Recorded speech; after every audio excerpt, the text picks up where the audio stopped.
En el nombre del Padre, y del Hijo, y del Espíritu Santo. Amén. 1 de mayo del 2025. Queridos hermanos, en este mes de mayo, particularmente consagrado a María, invito a todos a acompañarla cada día del mes con las lecciones del libro de Luisa, La Virgen María en el reino de la divina voluntad. Son 31 lecciones para cada día del mes de mayo, más otras 6. Junto con esta conferencia de hoy les mando el esquema que las reúne en los 31 días del mes. En este libro, nuestra Madre nos muestra cómo se ha realizado el proyecto divino por medio suyo, cómo se ha formado en ella el reino de la divina voluntad. Ella nos lleva de la mano a lo largo de su vida, a partir de su primer fiat, en el acto en que su alma fue concebida inmaculada, hasta el momento en que recibió su maternidad divina virginal y dio a la luz a aquel que es luz de luz, el Hijo de Dios, y desde que al pie de la cruz, como corredentora, nos dio la vida para hacernos hijos de Dios, hasta el fin de su vida, en su asunción en cuerpo y alma al cielo. Y nos dice con las palabras de su Hijo: no os dejaré huérfanos, volveré a vosotros. Voy a prepararos un lugar, y cuando esté preparado volveré y os tomaré para que estéis conmigo donde estoy yo. Pero en el momento de la gran tribulación que estamos viviendo, como en la noche de la pasión, lo único que podemos hacer para resistir y superar la prueba es refugiarnos, como hizo el apóstol Juan, en el cenáculo de su corazón inmaculado, para tener su luz, su paz, su fuerza y su amor. El Señor dijo a Santa Faustina, como vimos en nuestro último encuentro: toda luz se apagará en el cielo y vendrá una gran tiniebla en toda la tierra. Entonces aparecerá en el cielo el signo de la cruz. No sé si esa gran tiniebla será física, pero ahora cada vez más va aumentando espiritualmente. Debemos pedirle a nuestra Madre, como niños pequeños: mamá, enciende la luz, hágase la luz, fiat lux.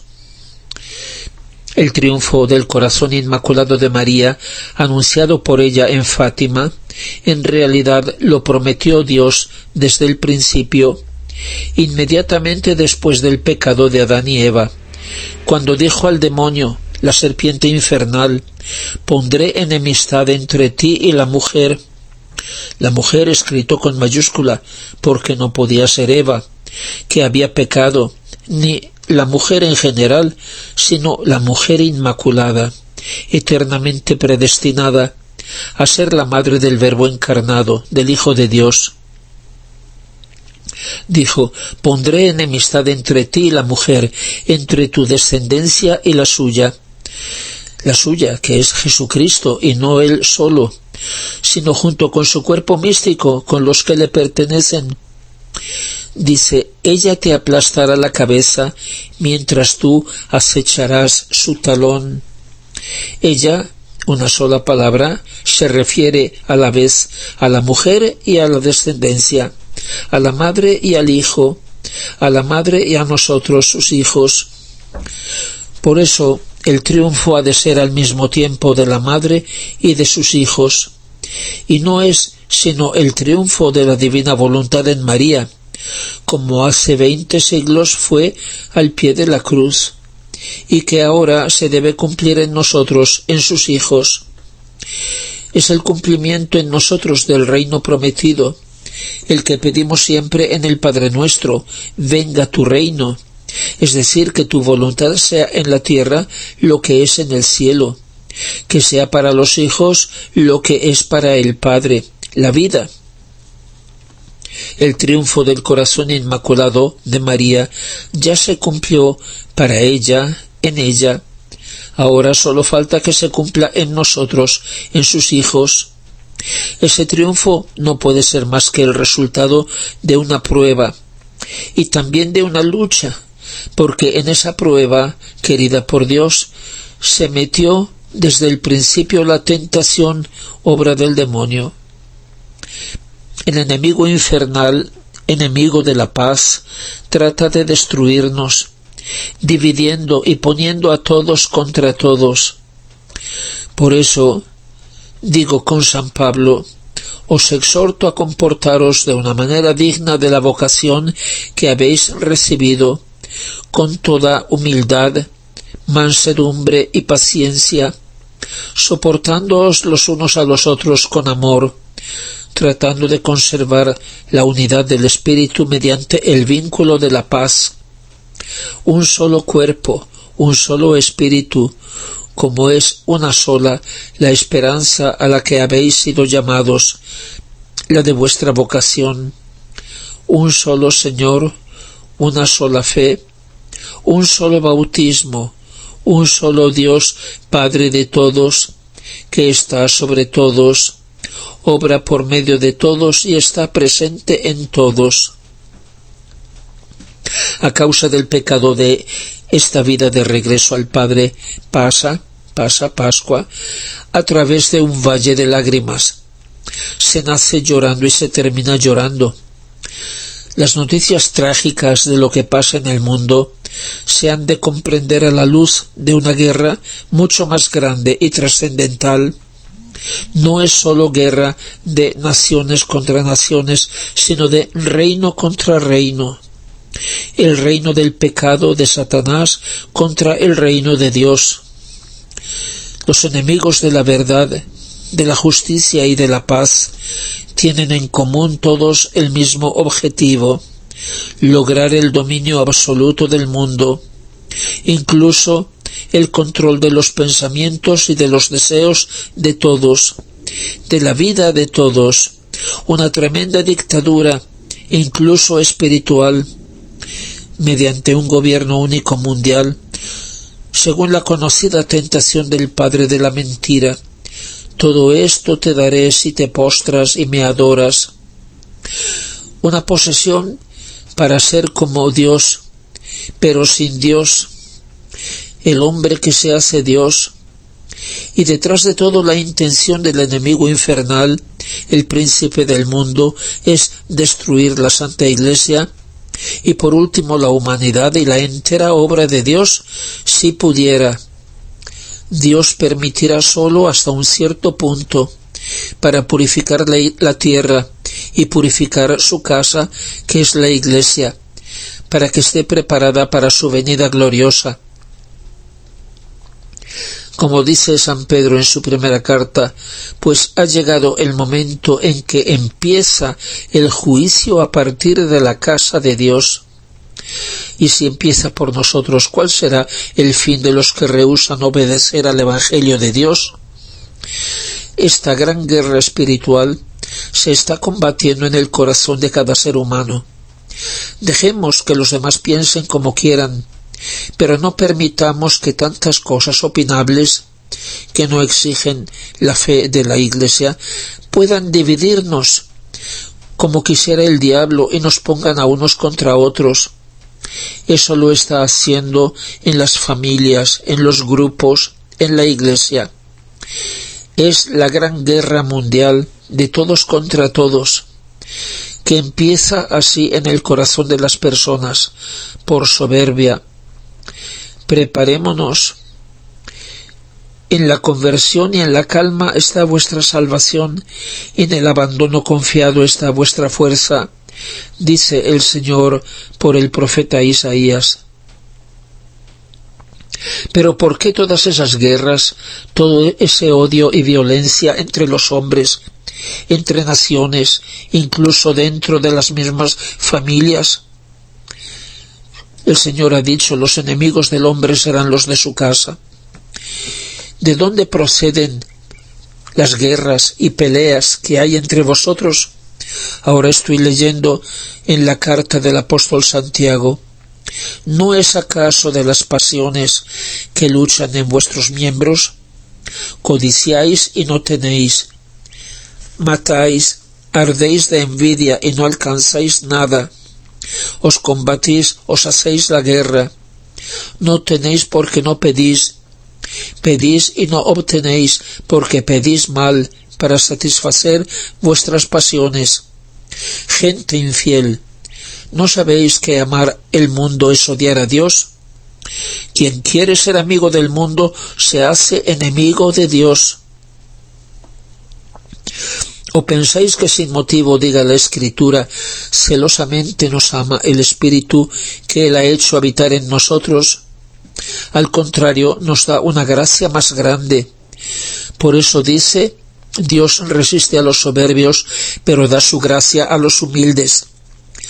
Someteos pues a Dios, resistid al diablo y él huirá de vosotros. Acercaos a Dios y él se acercará a vosotros. Purificad vuestras manos, pecadores, y santificad vuestros corazones, oh irresolutos. Estamos en medio de una gran guerra de espíritus, que es ante todo una guerra entre la verdad y la mentira. No es una lucha pequeña ni privada, es guerra total que empezó el primer día de la creación, cuando Dios creó a los ángeles, y terminará al fin del mundo. Es guerra total porque combatiéndose en nosotros y en torno a nosotros comprende todo lo creado y compromete, poniéndola en peligro, la entera obra divina de la creación, de la redención y de la santificación. No es sólo guerra de inteligencias que se combate con razonamientos, es guerra de espíritus. Lo dice San Pablo, nuestra lucha no es contra criaturas de carne y sangre, sino contra los principados y las potestades, los dominadores de este mundo de tinieblas, contra los espíritus malos de los aires, contra Satanás y los espíritus malignos que vagan en el mundo para la perdición de las almas. Es guerra sagrada, porque es guerra impía contra Dios, por parte de los que lo odian, y combatirla es deber nuestro de fidelidad y de amor a Él, guerra que sólo con armas divinas podemos vencerla. Es guerra santa, porque nos jugamos la salvación o la condenación, ganar a Dios o perderlo para siempre. Él lo ha dicho, el reino de los cielos sufre violencia y los violentos se apoderan de él.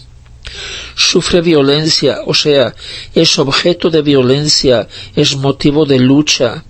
Hay que luchar para obtenerlo.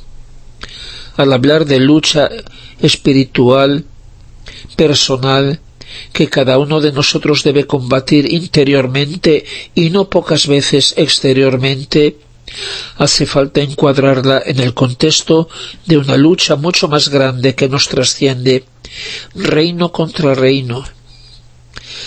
Jesús, hablando a Luisa, en el volumen 12, dice: «Oh mundo inicuo, tú estás haciendo todo lo posible para expulsarme de la faz de la tierra, para desterrarme de la sociedad, de la escuela, de las conversaciones, de todo. Estás tramando cómo destruir templos y altares, cómo destruir mi iglesia y matar a mis ministros. Y yo te estoy preparando una era de amor, la era de mi tercer fiat. Tú harás tu camino para echarme, y yo te confundiré de amor. Te seguiré por detrás, te saldré al paso por delante, para confundirte en amor. Y donde tú me has echado, yo erigiré mi trono, y reinaré más que antes, pero de un modo más sorprendente, tanto que tú mismo caerás a los pies de mi trono, como atado por la fuerza de mi amor». Después ha añadido: «Ah, hija mía, las criaturas empeoran cada vez más en el mal. ¿Cuántos planes de ruinas están preparando? Llegarán a tanto que agotarán el mismo mal. Pero mientras se ocupan en seguir su camino, yo me ocuparé en hacer que mi fiat voluntas tua tenga cumplimiento y sea concedido, que mi voluntad reine en la tierra, pero de un modo del todo nuevo. Me ocuparé en preparar la era del tercer fiat, en la que mi amor brillará de una forma maravillosa e inaudita. Así quiero confundir totalmente al hombre en amor.